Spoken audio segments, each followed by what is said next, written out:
ये निश्चित तौर से बड़ा संवेदनशील मसला है और प्रदेश की ही नहीं मगर पूरे देश की आंतरिक सुरक्षा से जुड़ा हुआ है। जब हम तुर्की के सेब को देश के अंदर उसका बहिष्कार करने की बात कर रहे हैं, तो निश्चित तौर से प्रदेश के अंदर जो भी ऐसी कंपनीज़ है, क्योंकि जो मिनिस्ट्री ऑफ सिविल एविएशन है, उन्होंने भी ये निर्णय लिया है कि जितना भी कार्गो हैंडलिंग अलग अलग बड़े एयरपोर्ट्स में देश के अंदर जो टर्की की कंपनीज़ है वो करती है, उसको जो है वो अबेयंस में रखा गया है। तो निश्चित तौर से इसकी पूरी रूपरेखा प्रदेश के अंदर भी बनाई जाएगी कि कौन सी ऐसी कंपनीज़ है, क्योंकि अभी कईयों में पता भी नहीं चलता है, क्योंकि जॉइंट वेंचर में कार्य हो रहे होते हैं। मगर फिर भी हम आइडेंटिफाई करेंगे, सरकार आइडेंटिफाई करेगी जो भी ऐसी कंपनीज़ है जिसमें कोई भी फंडिंग या कोई भी उसमें जो है शेयर्स जो है तुर्कियों के कंपनी के हैं, उनको प्रदेश के अंदर पूर्ण रूप से उनका बहिष्कार जो है वो होना चाहिए, क्योंकि उन्होंने खुले रूप से पाकिस्तान का समर्थन इस 3 दिन के जो हमारा स्कर्मिशेस हुए हैं उसमें दिया है। इट इज़ वेरी अनफॉर्चुनेट और इसमें जो है ये इसमें कोई भी कॉम्प्रोमाइज़ प्रदेश की और देश की राष्ट्रीय सुरक्षा में नहीं होना चाहिए। जो भारत के साथ इस समय में खड़ा नहीं है, उनको उनका हर तरीके से उनका विरोध होना चाहिए, चाहे वो इकोनॉमिकली है, चाहे वो सैंक्शंस के रूप में है, चाहे वो किसी भी रूप में है। सर, शिमला से जो है वो दे जा रहे हैं, किस तरीके से देख रहे हैं? देखिए, इसमें 2 चीज़ें हैं। पहला तो ये है कि निश्चित तौर से ये बात है कि प्रदेश का जो शिमला ज़िला है, शिमला क्योंकि कैपिटल भी है और शिमला कहीं न कहीं ओवर कंजेशन शिमला के अंदर हो रहा है। क्योंकि जब शिमला शहर बना था, तो इतने लोगों के लिए नहीं बना था, जितनी अंग्रेज़ों ने जब इसकी स्थापना करी थी। मगर इसमें over the period of time बहुत सी आबादियाँ बढ़ी हैं, स्टेट कैपिटल है, डिस्ट्रिक्ट कैपिटल भी यहीं पर ही है, डिस्ट्रिक्ट एडमिनिस्ट्रेशन का कैपिटल भी यहीं है, सारे ऑफिसेज़, बोर्ड्स, कॉरपोरेशंस के ऑफिसेज़ यहाँ पर है। ऊपर से टूरिज़्म कैपिटल भी प्रदेश का है, जिसकी वजह से बहुत से टूरिस्ट इन्फ्लक्स है। इसलिए शिमला में अर्बनाइजेशन की एक समस्या तो है।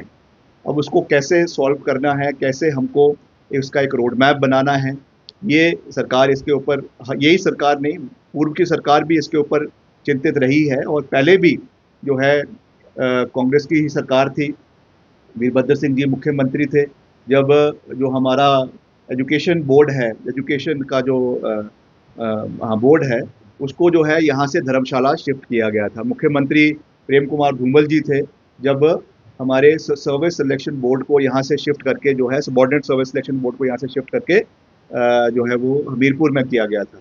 मगर सेंटिमेंट्स तो जुड़े रहते हैं, इसमें कोई दो राय नहीं है। मैंने कैबिनेट में भी ये बात कही थी कि जितने भी एम्प्लॉयज़, अगर ऐसा कोई डिसीजन सरकार को लेना है, तो हमको संवेदनशीलता सबसे पहले रखनी है।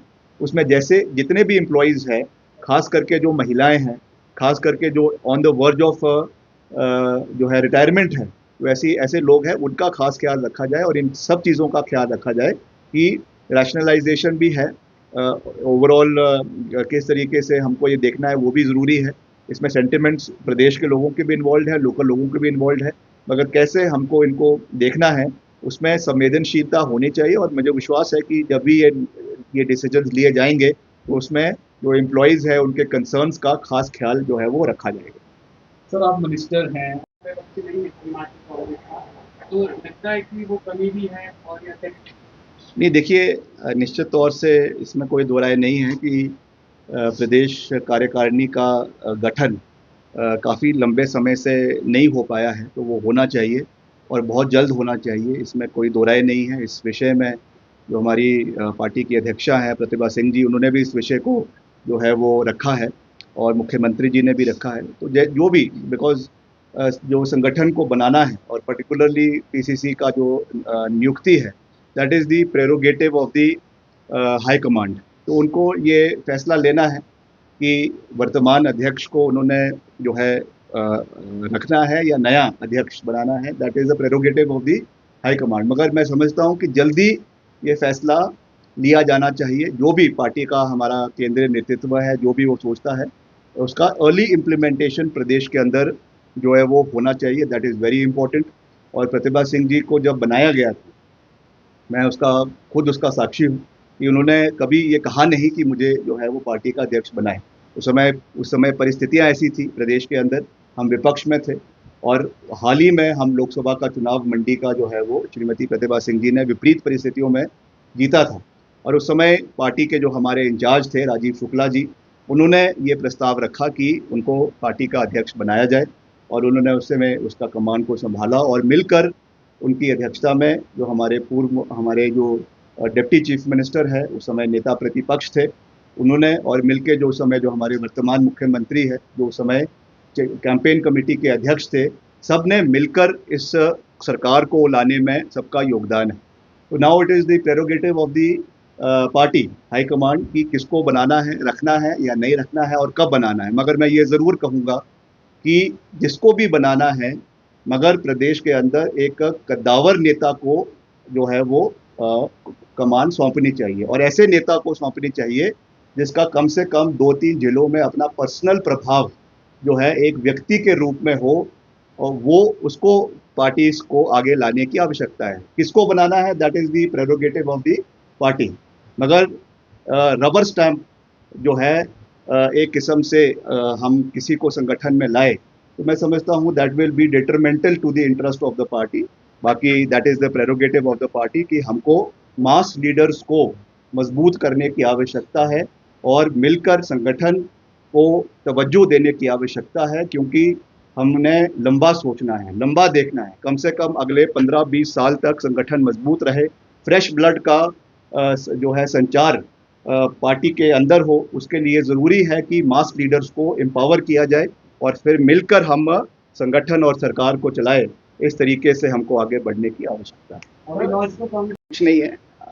I am very much part of the cabinet Himachal Congress की वो है, और I am thankful to the honourable Congress president Mallikarjun खड़गे जी, और सभी हमारे जो नेता हैं Rahul ji, Sonia ji, that they have given me this responsibility. इस कम उम्र में मुझे जो है महत्वपूर्ण मंत्रालय प्रदेश सरकार में दिए हैं, और आगे बढ़ने का हम कार्य कर रहे हैं।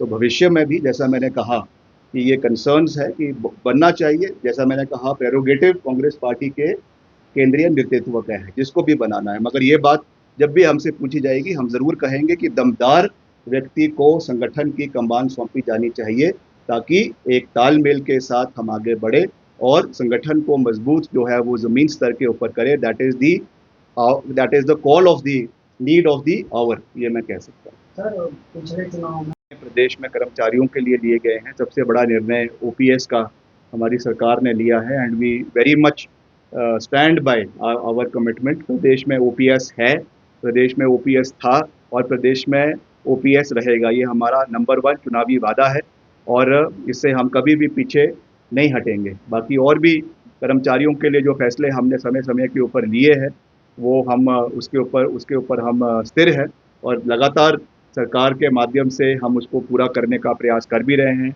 युवाओं के लिए जैसा JOAITs की बहुत सी हमारी रिक्रूटमेंट फंसी हुई थी, उसको भी हमने समय रहते हुए पूरा करने का प्रयास किया है। बहुत से लोगों की रिक्रूटमेंट शुरू हो गई है, उनकी प्लेसमेंट्स हो गई है। तो उस हर दृष्टि से हमको आगे बढ़ने की आवश्यकता है, और कर्मचारियों के हित साधना ये हमारी सरकार की प्राथमिकता है, और उस प्राथमिकता से हम कभी भी पीछे नहीं हटेंगे।